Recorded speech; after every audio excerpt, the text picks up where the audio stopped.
Disclaimer: this call recording is not intended for infringement to privacy. This is only broadcasted as sample of conversation related to various social issues reported by callers.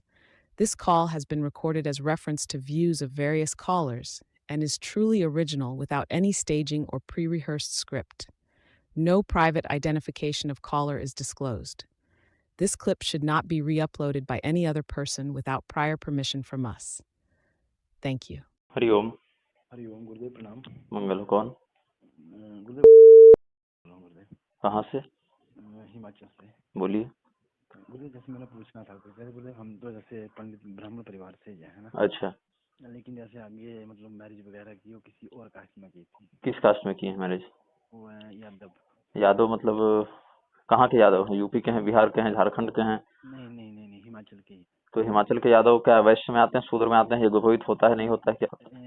वैश्य में आते हैं, इनका होता है। उनके घर में यज्ञोपवीत का पालन होता रहा है? नहीं, काफी मतलब यहाँ पे जो है वो नहीं होता है। हाँ, तो मतलब वो शूद्रवत ही माने जाएंगे। सब आगे बोलिए। हाँ जी, बोले जैसे हमारा है तो मैंने जैसे ये भी किया और उसके साथ में जैसे मैं काम भी करता हूँ गुरुदेव, ये पंडित का खुद भी। देखिए, आपको कर्मकांड में अधिकारी तभी माना जाएगा ना जब विशुद्ध ब्राह्मणत्व को धारण करेंगे, और विशुद्ध ब्राह्मणत्व को धारण तभी करेंगे जब वैवाहिक संस्कार आदि में भी आपकी उस प्रकार से प्रवृत्ति होगी। और द्विजाति से इतर विवाह करने से कारण, और कलयुग में तो लोकाक्षी स्मृति के मत से असवर्ण विवाह बिल्कुल ही निषिद्ध है। तो निषिद्ध कार्य को करने पर व्यक्ति जो है सुपतित होता है, पाप लगता है। पाप लगने पर उस पाप से जब तक युक्त रहता है व्यक्ति, तब तक तो उसके साथ वो सारे अधिकार और सारे सम्मान और सारे जो पौरोहित्य के हैं वो सब नष्ट हो जाते हैं। कौन सा मार्ग हो जैसे गुरुदेव कि मेरा इस चीज से हट जाऊं और किसी कैसे हट जाइएगा? आप पत्नी को तो आप छोड़िएगा नहीं ना बंधु। आप विवाह करके लाए हैं उसको अपने घर में, तो उसको आप छोड़िएगा तो नहीं, छोड़ना चाहिए भी नहीं, है ना। आप ये सब चिंतन पहले करते। और अरेंज था कि लव था? अरेंज लव दोनों ही हुआ है घर से। तो घर वाले कैसे सहयोग कर दिए भाई?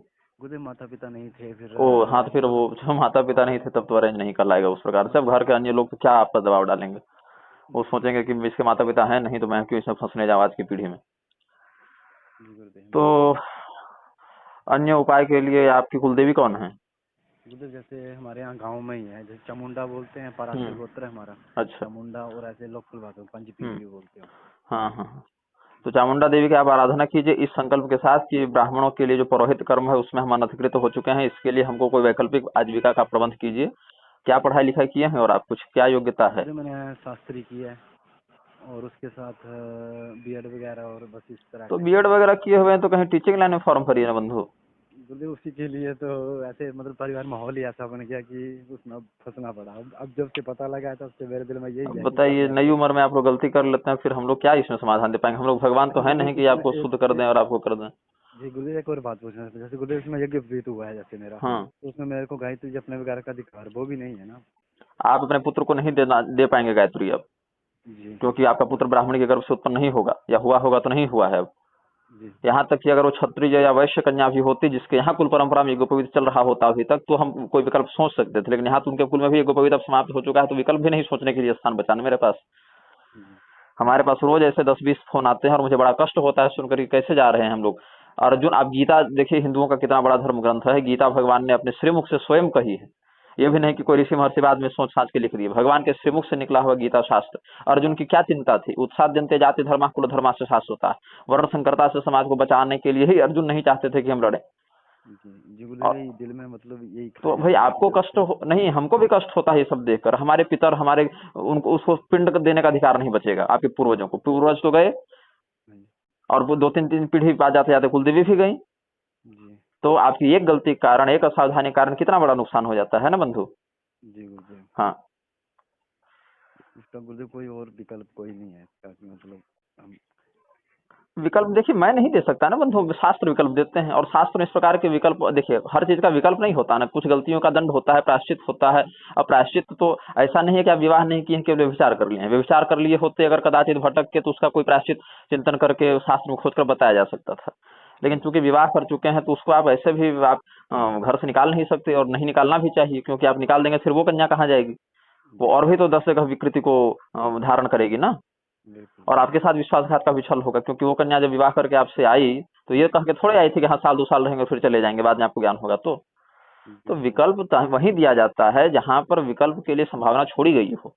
जी तो उसमें मेरा नहीं चलता, मैं अपने मन से कोई ग्रंथ लिख दूं और कोई नियम बना दूं तो उससे यमराज की लिखनी तो नहीं बदल जाएगी ना बंधु। बुद्धि जैसे मैं सुबह उठ के मतलब संध्या वंदन वगैरह जो मैं करता आया हूँ उसको करते रहना चाहिए या गायत्री आप वैदिक मत कीजिए, उचित तो यही है। जी सूर्य अर्घ दे सकते हैं, पौराणिक गायत्री इत्यादि जप सकते हैं, रामचरितमानस पढ़ सकते हैं। वैदिक गायत्री जो प्रचोदयात वाली है, भ्रुवस्व वाली है, वो नहीं जप सकते आप। और कर्मकांड इत्यादि न कराएं तो धर्म पर बहुत उपकार होगा, मैं यही कहता हूँ। गुरुदेव क्योंकि मेरा तो यही इच्छा है आजकल तो। हाँ, बिल्कुल पहले बहुत इंटरेस्ट था, और जब से पता लगा तब से खत्म हो और गया। ये जो है सो जो आप बीएड इत्यादि किए हैं तो उसी में कुछ राजकीय सेवा इत्यादि में प्रयास कीजिए। हम चाहेंगे कि आपका उसमें कुछ हो जाए ताकि कम से कम अन्न और वस्त्र के लिए कोई मुहताज न रहे भारत में, जी है ना। तो ठीक है, आपके लिए हम और गुरुदेव मंगल कामना कर जैसे सकते हैं, लेकिन जो आप कर चुके हैं उसमें अब बहुत ज्यादा विकल्प मेरे पास नहीं है शास्त्र की दृष्टि से कि हम आपको बता सकें। और गुरुदेव जैसे 2-3 महीने पहले पूरी पीठ के शंकराचार्य से दीक्षा ली थी, तो उस मंत्र को तो जाप कर सकता हूँ। पूरी पीठ के शंकराचार्य जी को आपने ये सब बातें बताई थी? नहीं गुरुदेव, पूछने तो गया था लेकिन हिम्मत ही नहीं हुई वहाँ अब देखने बताइए, की। अब गुरु से नहीं पूछेगा, गुरु से, वैद्य से झूठ भी नहीं बोलना चाहिए, छिपाना भी नहीं चाहिए। जी मतलब वो क्योंकि ध्यान। क्योंकि सुन लीजिए, अगर शिष्य के किए गए प्रमाद के विषय में गुरु अवगत नहीं है और शिष्य गड़बड़ करता रहता है तो गुरु को भी उसमें कहीं न कहीं क्षति का भागीदार होना पड़ता है। और मैं जानबूझ के अगर शिष्य छिपाए तब तो केवल शिष्य का ही है, लेकिन गुरु को भी सही मार्गदर्शन तभी देने की बात आएगी ना जब वो सारे विषय से अवगत होंगे। गुरुदेव जैसे वेदोक्त नहीं ली थी उनसे, तो शिव का ही हो लिया था, उन्होंने नाम जाप की और जो नॉर्मल देते हैं वही। ठीक है, नाम जाप इत्यादि का या देवता का कीर्तन परक मंत्र तो आप कर सकते हैं, उसमें तो कोई दिक्कत नहीं है। जी ओके। हाँ, तो और एक बात आपको ज्ञात है कि नहीं कि हमारे यहाँ समस्त कॉल रिकॉर्ड की जाती है। जी गुरुदेव। हाँ, तो अन्य लोग अंतर्जातीय विवाह करके अपने बचे खुचे कुल धर्म को नष्ट न कर बैठे, इसके लिए आपके नाम पहचान सब कुछ छिपाते हुए हम इस रिकॉर्डिंग को सार्वजनिक करने का अधिकार रखते हैं। इसके विषय में आप अवगत हैं ना? जी गुरुदेव। हाँ, ठीक है।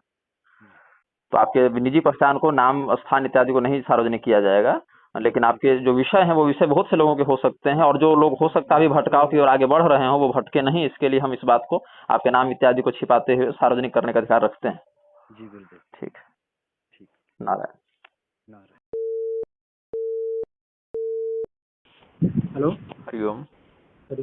स्वामी जी प्रणाम। मंगल हो। कौन? मैं जगन्नाथपुरी से बात कर रहा था, मेरा नाम है। हाँ, और कुछ शंका है जो आपसे समाधान हो सकता है। ये नंबर कहाँ से मिला बंधु? ये मुझे दूसरा नाम के एक ब्राह्मण देव से मिला था, वो काशी के रहने वाले हैं शायद, और उनसे मिला था मुझे ये नंबर। तो उन्होंने कॉल करने के समय नहीं बताया था आपको? नहीं, वो तो नहीं बताया था महाराज। अच्छा, अभी ठीक है। आप अब नहीं, ठीक है, अब आप फोन कर दिए हैं, फोन उठ गया है तो बता दीजिए संक्षेप में क्या बात है। तो 3 मूल प्रश्न है, पर मैं पहले वो ये मेरा वर्ण को लेकर कुछ बताना चाहूंगा। मेरे जो पिता है वो ब्राह्मण है और माता जो है वो शूद्रा है, और इसीलिए मैं तो वर्ण संकर हुआ। और मुझे बहुत बाद में ये पता चला कि निषाद या सावर वर्ण संकर में मैं आता हूँ। अच्छा, पर हमारे यहाँ पुरी में इतना लोगों को ये ज्ञान नहीं है कि वर्ण संकर भी कुछ पूरी होता मतलब है। क्या, जगन्नाथपुरी क्षेत्र से हैं? जगन्नाथपुरी से, हाँ जी, जगन्नाथपुरी से हूँ। तो इधर जो ब्राह्मण लोग हैं इनको इतना वो ज्ञान नहीं रहता कि वर्ण संकर भी कुछ होता है। अरे, और कलयुग में वर्ण संकरों को निगम और वेद इत्यादि में अधिकार नहीं होता है। वो तो खैर उनका वर्ण संकर क्या है कि लोगाक्षी स्मृति में तो असवर्ण विवाह को कलिवर्ज्य ही बताया है, और पूर्व काल में भी जो असवर्ण विवाह हुए हैं वही बहुत अपवाद स्वरूप हुए हैं जिसको प्रधान धर्म में मान्यता नहीं मिली है। जी जी। हाँ। तो अभी दुविधा ये है महाराज कि शास्त्र का ज्ञान ना होने के कारण मेरे जो पूर्वज रहे, मेरे पिताजी जो हैं, उन्होंने यथा समय मेरा यज्ञोपवीत किया वैदिक रीति से। ये तो गड़बड़ हुआ ना बंधु। हाँ, बहुत बड़ा क्योंकि गड़बड़ आप हुआ। ब्राह्मण कुल में उत्पन्न अगर हुए हैं तो ब्राह्मणी से ही विवाह होगा, तभी तो आप विशुद्ध ब्राह्मण पुत्र को जन्म देंगे ना। ये तो बात सही है। मुझे इसके बारे में कोई ज्ञान नहीं था, और मैं पहले इतना मतलब मैं धर्म से मेरा कोई लेना देना इतना नहीं था, मैं अपना मनमौजी किस्म का आदमी था। पर बाद में जब इन विषय में रुचि बढ़ी और एक दुष्ट संस्था के साथ मेरा जो योगदान हुआ, इस्कॉन के साथ, और फिर आपके वीडियो के माध्यम से मुझे मार्गदर्शन मिला कि वो सही संस्था नहीं है, उसको तो छोड़ दिया। फिर धर्म वो वर्ण व्यवस्था पर मैंने देखा, तो अभी मैंने अपने आसपास के लोगों जैसे ताऊ जी हो गए, दादाजी हो गए, इनसे पूछा तो उन लोगों ने बोला कि ऐसा कुछ नहीं होता, जो पिता का गोत्र होता है वही तुम्हारा गोत्र है, तुम ब्राह्मण हो। पर तो फिर मैंने उनको बोला, तो उनसे तर्क करना कोई बात नहीं है। तो फिर एक ब्राह्मण देव मिले इधर, एक टोटा गोपीनाथ है एक, तो वहाँ एक ब्राह्मण देव मिले जो कि बच्चों को वेद पढ़ाते थे। तो जब मैंने उनसे ये बात कहा कि उन्होंने बोला कि सिर्फ नाम ही तुम्हें तार सकता है। बहुत और सही परामर्श दिया उन्होंने। और फिर मैंने और आग्रह जब किया तो उन्होंने कहा कि पौराणिक संध्या वंदन और पौराणिक गायत्री और प्रणव में तुम्हारा अधिकार है। पौराणिक और क्योंकि आगम में है, वेदोक्त में जी नहीं है। हाँ। जी जी आप पूरी पीठ के शंकराचार्य जी से कभी मिले क्या, कुछ दर्शन लाभ हुआ? मैं उनके चातुर्मास कथा सुनने के लिए गया था, पर आपको तो पता है, मैं आपको क्या ही बोलूं, जो उनके जो दो ठीक है, व्यक्ति हैं। परिकरों के जी प्रपंच में आप फंस गए। ठीक है, हाँ समझ जी गया, आपकी जी। भाषा से हम समझ गए। अभी तो फिर अभी वो ब्राह्मण देवता जो मिले उन्होंने मुझे प्रणव का और आगमोक्त वो गायत्री का उपदेश किया। अच्छा और उनके आप विवाहित अधीन हैं? रहकर, नहीं जी, मैं अभी पढ़ाई कर रहा हूँ, मेरा क्या अवस्था ग्रेजुएशन है खत्म आपकी? हुआ है। अभी मुझे 21 साल हुए हैं। अच्छा, आज क्या है कि एक और व्यक्ति फोन किए थे हमें जी हिमाचल प्रदेश से, वो पूरी पीठ के शंकराचार्य जी के ही शिष्य हैं। जी और उन्होंने भी बताया कि वो जाति की दृष्टि से ब्राह्मण हैं, किंतु शूद्रा से उन्होंने विवाह कर रखा है। जी अब जब किया था तो वो तो भाव भाव में जोश जोश में कर लेते हैं, लेकिन बाद में उल्टा सीधा समझ में आता है इन लोगों को कि क्या होना जी था, क्या जी हो गया। जी जी तो इसका पश्चाताप भी था, वो कुछ परामर्श चाहते थे, तो जो संभव था हमने बताया ही था। जी और मैं आपको एक और विषय बता दूं, यदि आप नहीं जानते हैं तो। जी जी हमारा जो फोन है वो जी सदैव रिकॉर्डिंग में रहता है, ठीक है। जी जी जी हमारे प्रभारियों का फोन, हमारा फोन, इसके 3 कारण हैं। जी पहला कारण यह है कि कोई भी व्यक्ति बाद में यह दावा न करे कि आपने मुझे ये कह दिया, हमने आपको ये कह दिया, जी आरोप न लगाए। या मेरे प्रभारियों से भी कोई लोग बात करते हैं, हो सकता है जैसे आपने अपना कड़वा अनुभव बताया ना परिकरों के बारे में, जी जी तो जी हो सकता है कि कोई व्यक्ति कल को कहे कि आपके प्रभारी ने आपसे मिलवाने के इतने पैसे लिए थे, या इस प्रकार की जी बात की थी, या ऐसे हमको कहा था, या फंसाया था, या बहकाया था, या हमसे ऐसी अभद्र बात की थी, या कुछ ऐसा। तो जी उस बात जी की जी पुष्टि करने के लिए हम लोगों ने एक नीति बनाई है, जिसको हम लोग साल भर पहले से ही बता दिए थे कि हर कॉल रिकॉर्ड जी की जाती है।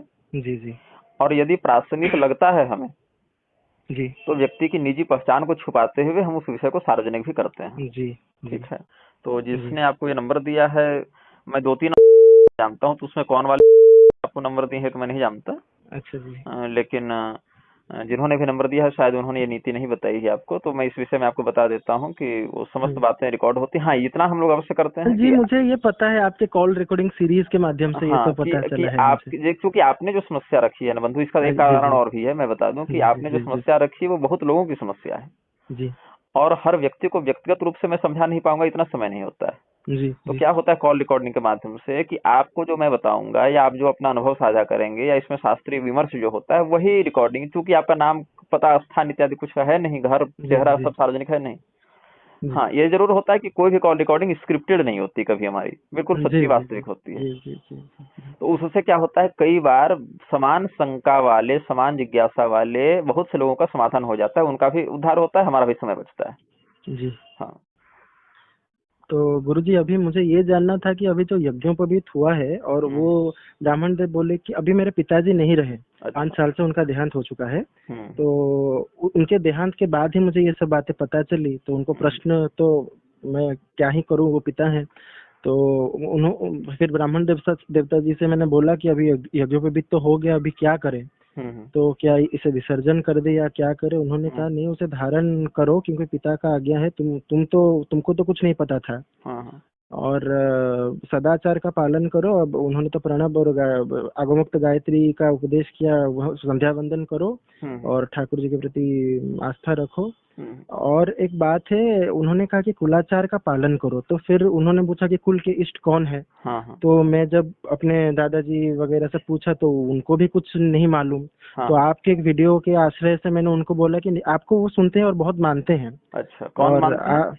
मेरे वो जो ब्राह्मण देव जिन्होंने मुझे उपदेश किया प्रणव और क्योंकि आगमोक्त उन्होंने गायत्री अभी का। तक आपको जो जो बताया है उसमें कोई भी मुझे बात आपत्तिजनक नहीं लगी है, क्योंकि वो जो बात बता रहे हैं वही बात मैं आपको बताना चाह रहा था, जी तो इसीलिए मैं भी थोड़ा उत्साहित हुआ उनके विषय में जानने के लिए। खैर। जी। और आप उन्हें जानते भी हैं शायद, वो शंकराचार्य की पीठ में पढ़ाते थे बच्चों को वेद। जी उनका नाम है। अच्छा, नाम से मैं अवगत नहीं हूँ। हाँ जी हो सकता है कहीं हम लोग मिले हों या किसी हाँ और जी माध्यम हाँ से जी परिचय हो। जी जी जी जी। तो उन्होंने उनको, हाँ, मैंने आपका वीडियो से बताया था कि निग्रहाचार्य बोल रहे थे कि अगर कुलाचार आपको याद नहीं इष्ट कौन है तो फिर जो आप जैसे आपने बताया था कि सोने से पहले प्रार्थना करो, वो अगर देवता आकर स्वप्न में बता दे तो अच्छी बात है। और एक बात आपने बताई थी कि आनंद आह्लाद और दुख के समय जो स्वतः स्फुरित हो जाए हाँ उनको एकदम इष्ट बिल्कुल, मान एक लेना ऐसा मत चाहिए। है। अभी मैं तत्काल आपको जी श्लोक तो नहीं बता पाऊंगा, थोड़ा विस्मरण जी हो जी रहा है, जी लेकिन पढ़ा हुआ जी जी। विषय है कि हाँ मैं स्वाभाविकता से जिसका संबंध जिस देवता से जुड़ा है जी ना, उसमें इष्ट की प्राधान्य प्रतिष्ठा होती है। जी जी जी।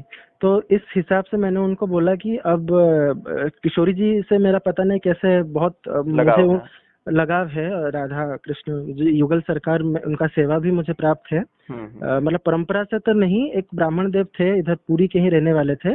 वो अपने घर में सेवा करते थे, पर उनको इतना रुचि नहीं था युगल सरकार के सेवा में, तो उन्होंने मुझे दे दिया, कहा कि तुम सेवा कर लो। अच्छा। तो फिर वो पधारे तो उनकी सेवा में करता हूँ। बहुत छोटे छोटे पीतल के विग्रह हैं। हम्म। और जब मैंने उनको ये बात बताया तो उन्होंने मुझे एक बात बोला कि कोई भी, वो राधिका जी का प्रामाणिकता को तो मानते हैं, पर उन्होंने ये बोला कि कोई भी पूर्वाचार्य जो है उन्होंने राधिका जी का कोई भी विग्रह स्थापित नहीं किया। इसीलिए वो उनका कहना है कि वो जो राधिका जी का विग्रह है उसका विसर्जन कर दो। और क्योंकि शास्त्र में ऐसा कोई विधान नहीं है कि राधिका जी का विग्रह में पूजा हो सके। तो ऐसा निषेध तो है क्या? तो मुझे नहीं पता महाराज, ये यही संशय है जो कि मुझे खाया जा रहा है, क्योंकि बाकी सब वर्ण भगवती की। राधिका के विग्रह पूजन का निषेध है क्या? अगर विधान नहीं प्राप्त है तो क्या निषेध प्राप्त है? वही ऐसा तो भी तो नहीं जानना है ना चाहता बंधु, हूँ ऐसा भी महाराज। तो नहीं है ना बंधु। जी जी जी जिस भी देवता का ध्यान मिलता है जी उस ध्यान से एक सगुणाकृति का निर्माण होता है, जी और सगुणाकृति को या तो चित्र में अंकित करेंगे या तो मूर्ति में बनाएंगे, दो ही विकल्प होता है। जी तो जिस भी देवता का ध्यान प्राप्त होता है उसकी मूर्ति में स्वाभाविक प्रतिक्रिया सिद्ध हो जाती है। जी। तो ठीक है। मैं जैसे मेरे किशोर जी और लाल जी का सेवा करता हूँ तो उसमें कोई अशास्त्रीयता नहीं मेरी है। दृष्टि में तो नहीं है। आप भगवती जी राधिका जी की शरण में रहें, राधा रानी आपका मंगल करें, और जी शास्त्रोक्त रीति से स्वाधिकार की सीमा में रहते हुए करें। ठीक है, जी जो कि आप जी। समझ भी मैंने रहे हैं, इतने इतने जी जी इतने जी जी जी विवेकशील तो आप हैं। जी और भगवती भगवत राधिका कृपा के से वो। प्रतिमार्चन में कोई निषेध हमें नहीं प्राप्त है, जी और न कि किसी पूर्वाचार्य के द्वारा निषेध लिखित प्राप्त है। यदि उनका यह पक्ष है कि पूर्वाचार्यों ने प्रतिष्ठा नहीं की है, तो पूर्वाचार्यों ने क्या निषेध का उपदेश किया है? यह भी चिंतनीय है। जी नहीं है ना ऐसा निषेध प्राप्त। जी जी जी तो जी पूर्वाचार्यों में से बहुत से ऐसे पूर्वाचार्य हैं। जी देखिए, पूर्वाचार्य दो प्रकार के होते हैं। एक तो जो हमारे संप्रदाय के ही पूर्वाचार्य हुए, जी जी एक जो हमसे पहले के आचार्य हुए, चाहे किसी भी संप्रदाय के हों। जी तो दो प्रकार के होते हैं। अब यदि हमारे संप्रदाय में पहले के पूर्वाचार्यों ने ऐसा नहीं किया है और अपितु निषेध उपदेश किया, तब तो हमको नहीं बनेगा। जी लेकिन जैसे वाममार्गी तांत्रिकों में जो तारा के उपासक होते हैं वो तुलसी दल का निषेध करते हैं, जी तो वाम मार्गी विधि से तारा उपासना करने वाला व्यक्ति तुलसी दल का निषेध करेगा। लेकिन चूंकि हम दक्षिण मार्गी हैं तो हम तुलसी का व्यवहार करते हैं, हमारे गुरु ने हमें जी अनुमति दी है। जी तो जो निषिद्ध है पूर्वाचार्यों के द्वारा स्पष्ट रूप से प्रामाणिक रूप से, उसमें तो खैर कोई दिक्कत नहीं है, कोई उसमें दोष नहीं है परित्याग करने से। लेकिन जहां पर निषेध भी प्राप्त नहीं होता हो और अन्याचार्यों के द्वारा जिसका व्यवहार किया गया हो, और शास्त्र में भी श्रुति के माध्यम से, स्मृति के माध्यम से, पुराण के माध्यम से या आगम के माध्यम से कोई निषेध वाक्य नहीं मिलता हो, अपितु ध्यानार्चन आदि का विधान ही मिलता हो, वहां पर प्रतिमा का निषेध करना मुझे युक्तियुक्त नहीं लगता है। जी जी महाराज। धन्यवाद महाराज। और एक छोटा सा प्रश्न था कि जो अभी मैं यज्ञोपवीत जो धारण कर रहा हूँ हम्म। उसको और किसी ब्राह्मण से मैं दोबारा धारण करता हूँ, आप जैसे कि बहुत यज्ञोपवीत पुराना होने के। स्वयं बनाकर, जैसे हम लोग यज्ञोपवीत पहनते हैं तो स्वयं बनाकर पहनते हैं, ठीक है, बाजार से खरीद कर जी नहीं पहनते हैं। जी जी जी। तो आप बनाकर पहनते हैं कि खरीद कर पहनते हैं? नहीं नहीं, मैं पहले वो यज्ञोपवीत खरीदता हूँ और फिर ब्राह्मण देव के पास ले जाता हूँ। वो न्यास करते हैं, वो बनाते हैं, जैसे विधान होता है उसी मेरा नाम लेकर गोत्र लेकर मुझे धारण करवाते नहीं हैं। नहीं, वो तो अब मैं समझ गया, ठीक है। आप प्रतिष्ठा विधि नहीं जानते हैं तो ब्राह्मण से करवा ले रहे हैं, ठीक है। हाँ जी, क्योंकि वो बात मेरा है अधिकार भी यज्ञोपवीत नहीं जो है ना। बाजार में बनते हैं ना, उनमें प्रवर आदि का ये ध्यान नहीं रखते हैं, क्योंकि हर एक प्रवर की, जैसे 3 प्रवर है तो उसमें त्रिग्रंथि होती है, 5 प्रवर की पंचग्रंथि होती है, वो गोत्र भेद से बदलता है कुछ उसमें। हाँ हाँ हाँ जी, हाँ वो ना। तो पूरा बना बनाया नहीं खरीदता, वो ब्राह्मण जब खुद बनाते हैं फिर प्रतिष्ठा हाँ, तो करके उसमें जब पहनाते हैं। करेंगे तो उसमें ब्रह्म ग्रंथि लगाने मत कहिएगा, सबसे अंतिम में ब्रह्म ग्रंथि लगती है, ठीक है। जी मतलब जी उसको जी जी फाइनल जी लॉक कहिए आप एक प्रकार से, जी जी ठीक जी है। उसमें क्या जी होता है, नवभिस्तंतुभिर युक्तम त्रिगुणम देवतामयम, ये सब जो उसमें लक्षण बताए गए हैं, तो जी जी पहले त्रिगुणात्मक ग्रंथि होती है, उसके जी बाद से त्रिदेवात्मक ग्रंथि होती है, जी फिर प्रवरात्मक ग्रंथि होती है, और चौथे जी स्थान पर जाकर ब्रह्म ग्रंथि होती है। जी तो जो त्रिगुणात्मक ग्रंथि है वो ठीक है, तो और जो त्रिदेवात्मक ग्रंथि है वो भी ठीक है। जी और जो प्रवरात्मक ग्रंथि है वो तो किसी एक प्रवर से लेकर 5 प्रवर तक सामान्यतया जी प्राप्त होते हैं। तो एक आर्षेय जी से लेकर पंचार्षेय तक जो भी आपके होंगे। क्या गोत्र है जी आपका? भरद्वाज। भरद्वाज। तो हमको लगता है त्रिप्रवर में आएंगे आप लोग, जी जी आंग्रस बारहस्पत्य भारद्वाज वाले में। जी तो 3 ग्रंथि लगेगी, लेकिन उसके बाद जो अंतिम में ब्रह्म ग्रंथि लगती है वो ना लगावे। जी तो इससे महाराज। क्या होगा कि यज्ञोपवीत आप पहन सकते हैं, लेकिन वो पूर्णतया ब्राह्मण वाला यज्ञोपवीत नहीं माना जाएगा, क्योंकि अन्य जातियां भी, द्विजाति में भी अन्य जातियां यज्ञोपवीत धारण तो करती ही हैं, जी उसमें ब्रह्म जी ग्रंथि नहीं लगती है। जी तो आप महाराज, अभी पिताजी के चले जाने के बाद मैं पहले तो 6 सूत्र वाला धारण करता था, अभी 9 सूत्रों वाला धारण करने के लिए कहते हैं। इसमें बात है कि देखिए यज्ञोपवीत तो 3 ही का बनता है एक, अगर आप 6 जी पहन रहे हैं तो उसका अर्थ है कि वो जोड़ा पहन रहे हैं आप। जी तो होता क्या है कि जब यज्ञोपवीत होता है व्यक्ति का, तो वह ब्रह्मचर्य की दीक्षा लेता है, जी जिसका पालन समावर्तन पर्यंत तो करना ही चाहिए। अब समावर्तन देखिए, 3 रात्रि की न्यूनतम अर्हता होनी चाहिए। जी उसके 3 चरण होते हैं, पहला तो 3 रात्रि कर ले, या फिर 1 साल कर ले, या फिर 12 वर्ष कर ले। तो ऐसे करके जी उसका उत्तरोत्तर क्रम बढ़ता है। जी एक और फोन आ रहा है मेरे पास अभी, लेकिन मैं पहले आपको समय दे लूंगा। जी जी जी। तो जो त्रिगुण, ये मैं कहा था, आप बता रहे थे कि वो जो अ, ध्यान से सुनना था आपको ना, मैं भी थोड़ा सा इधर ध्यान भटक गया, दूसरा फोन आ रहा था तो। जी जी जी जी जी जी, आप वो 3 सूत्रों वाला बात कर, नहीं नहीं, उसके ब्रह्मचर्य आगे वाला बढ़ बात चुके कर थे हम रहे लोग, थे, उसके आगे बढ़ चुके दीक्षा थे के हम लोग। 12 वर्ष के बाद आप हाँ, कुछ बोल समावर्तन रहे की थे। बात कर रहे थे, हाँ। जी जी जी तो समावर्तन के समय 2 जने का विषय है, ठीक है। जी जी अब जी इसमें क्या होता है कि समावर्तन के बाद सीधे विवाह की ओर प्रवृत्ति होती है। जी तो लगभग 1 वर्ष की अर्हता मिलती है कि समावर्तन जैसे आज हुआ तो आप साल भर के अंदर विवाह अपना करें, या वागदान इत्यादि तो हो ही जाए, उसके बाद उसकी प्रवृत्ति हो आगे।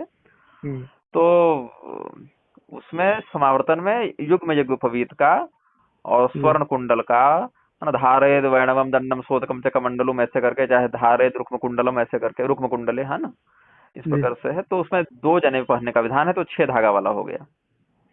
अब जी इसमें एक और बात शास्त्र कहते हैं, यदि आप उत्तरीय धारण करते हैं, हम्म, उत्तरीय मतलब ऊपर का गमछा, आप सरल भाषा में समझ लें, जी जी तो उसके लिए तो ठीक है, लेकिन अगर आप उत्तरीय धारण नहीं करते हैं तो आपको फिर से एक जने उसके लिए धारण करना है, तो जी हो जाएंगे वो 9 धागा। अब आप पैंट शर्ट वाले हैं कि धोती कुर्ता वाले हैं कि हम लोग के समान बिना सिलाया वस्त्र वाले हैं, कौपिनधारी हैं, क्या है वो तो आप जानिएगा।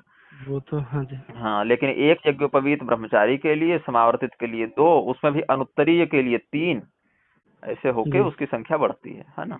जी जी जी तो ठीक है, एक और फोन आ रहा है, मैं अभी ज्यादा समय नहीं दे बहुत पाऊंगा। बहुत धन्यवाद, बहुत बहुत और मैं धन्यवाद आपको इस महाराज। विषय में अवगत करा दूं कि अगर आवश्यकता मुझे अनुभव होगी तो आपकी पूरी पहचान को छिपाते हुए ये शास्त्रीय विषय और भी बहुत लोगों के पास पहुंचे, इसके लिए जी हम इसको जी जी सार्वजनिक जी करने का अधिकार रखते जी हैं। जी जी जी ठीक। महाराज जी, और एक भी शंका था जो अभी तो नहीं मैं पूछूंगा, पर कब आपसे संपर्क करने ये पर मेरा मेरा सुविधा कोई हो? निश्चित नहीं है, क्योंकि 100-150 फोन मेरे प्रभारी जी के पास और मेरे पास रोज आते हैं, उसमें जी से मैं जी जी 5-10% कॉल उठा पाता हूँ, तो जो बात हो जाती जी है हो जाती है। जी जी जी ठीक है, ठीक है महाराज, बहुत चलिए, बहुत धन्यवाद। मंगल होना।